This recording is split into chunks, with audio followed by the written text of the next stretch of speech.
Hey guys, it's Vanellope again, and yes, this is a really late freaking vlog, okay? It's 11:40 at night, but I don't care, because I have some awesome stuff to tell you guys. Okay, before I say anything, first I gotta tell you that, there's been something going on. I still haven't gotten the serial number back from my video editing program. I am trying, guys, but this is taking a really long time. And I just don't know what's going on, but hopefully they'll get back soon. I'm going to try and fix it this weekend. I'm going to try and get my mom to figure out what's going on. I'm going to try and figure something out. I don't know. You know what? If we don't fix this weekend, I'll use Windows Movie Maker or I'll use one of the other. Because I have like all these videos just waiting on my computer to be edited for someone to edit them so that I can then put them up onto the freaking thing, but this is taking forever, and this is being ridiculous, and my stupid thing is being ridiculous, and I have 2 video editing programs waiting, and I'll use Windows Movie Maker or the other one if this doesn't work, okay? Because this is just getting ridiculous. Hang on. Okay, now for the good news. I just had a blast from the past, hence the title of this video, and the thing is that one of my ex-boyfriends actually contacted me, and I think we all know which one it is because I'm never speaking to the other one ever again. Joke me. Excuse me, I had something in my throat, like a big ball of jerk. Anyway, I'm never talking to that jerk of me again, so it was Emo who contacted me. He texted me and was like, thanks for supporting my YouTube channel. You're a really good friend. And because I haven't heard from him in 2.5 years, I was like, who is this? I don't recognize the number at all. And he was like, oh, it's Emo from YouTube and stuff. And then we started talking and we figured out that we've both been missing each other. And, you know, we've both done a lot of work on ourselves, because it's been 2 years. 2 freaking years. So, you know, we've both done a lot of work on ourselves, and we both matured a lot. And, you know, tonight we both had a really good talk about where this friendship is gonna go, and everything that's gonna happen with this friendship, and it all sounds really good. And I told my mom about, you know, the fact that we've started talking again, and she's really supportive. She thinks it's, you know, a good idea. Try it again. She thinks it could be a good idea and that it could work, and I think it could work too. And we just had the best conversation we've ever had. Well, except for something else that had nothing to do with emo, but I'll get to that later. So, tonight we talked for the first time in 2.5 years. And it was incredible. And one of the things we did was we talked about, you know, where we both improved. And I got him to, I asked him, you know, what's different about me. And he said I'm a lot more confident. And the thing is, and he mentioned, you know, because I've been doing YouTube for such a long time. And yeah, I am a lot more confident in front of the camera. And, you know, when haters come to my videos, I just shake them off, shake them off, shake them off, or whatever Taylor Swift said in her stupid song, I don't care. But anyway, but yeah, I mean, I am a lot more confident in front of the camera, so that's definitely part of it. And, you know, and he said that, you know, I'm not yelling, and actually, he found that I was using laughter as more of a tool instead of, you know, getting upset.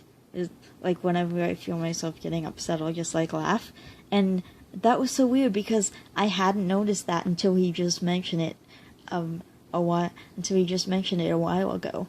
So, we talked for, like, almost 2 hours, and we talked since 9:30 till 11:30, so we talked for, like, 2 hours, and it was a really awesome conversation. It was a really long conversation. You know, we just told each other what we'd been up to and we talked about it. And the thing was, the kids were like up in their room. They were all huddled up in Edith's room. And it was really weird because they were really quiet, and I was a little bit concerned because usually it's really loud with the kids around. And they were turns out that they were all up in Edith's room, like, huddled together, just, like, sitting, and, you know, I wondered what the heck was going on, and they were all just up there, you know, discussing, is it a good idea for me to start up a friendship with Emo again or not? And, you know, a lot of them didn't think it was such a good idea, a lot of them didn't like it. And a lot of them, you know, thought it might be a good idea, that this might be a good thing. And, you know, and, well, I have been actually, you know, I mean, I love these kids, but it's hard when there's not a guy around. But, I mean, it's not like we're getting back together or anything, at least not right now. I mean, I don't know if we're ever gonna get back together, but I guess we'll just see what the future holds. I mean, I told him that, you know, he brought that up, and I told him that, you know, it's not a good idea right now. We don't want to start off like that. Let's just start off as friends, and then see what happens with that, and, you know, if everything works out, and we'll see where the future takes us and stuff. And then during the phone conversation, Edith was, like, yelling at me from upstairs, you know, Mom, get off the phone, stop calling people, and stuff like that. And then we had this whole big issue because I found out that Edith's having a tough time handling this whole thing, I think.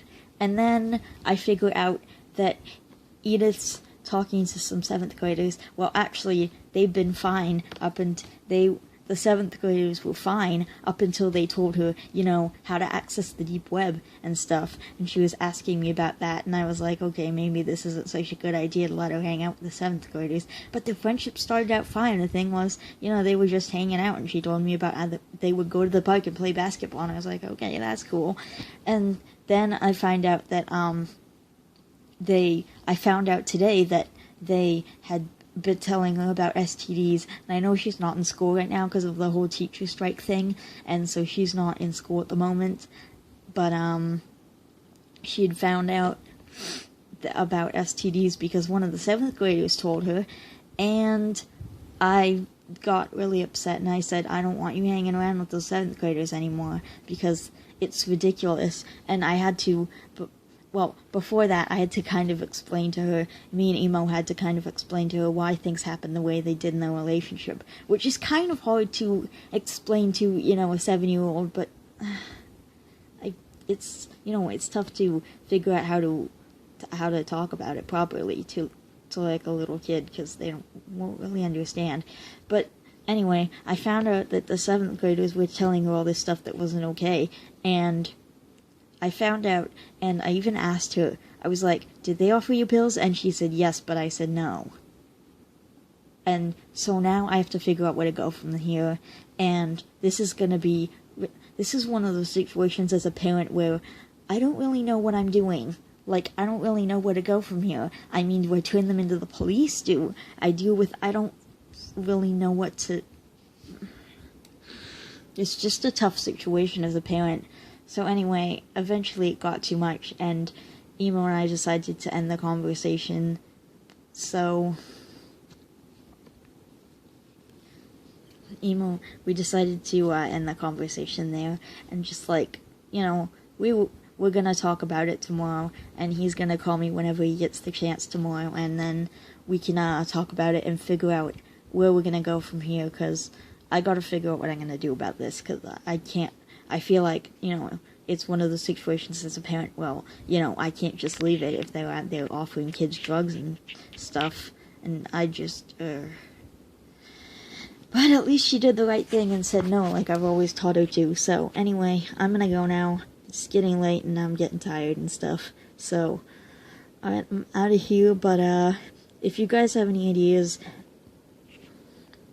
I know nobody's probably gonna have any ideas by tomorrow, but if you do have an idea about or how I should approach this as a parent, then please leave your ideas down in the comments below so I can read them and hopefully figure out what I'm gonna do about this whole Edith situation. I know it's not Edith's fault, like, she didn't know, but, I gotta figure out what I'm gonna do about those 7th grade girls so that they're not out there offering drugs to little kids. So, alright, I'm gonna go. And I will see you guys later. Bye.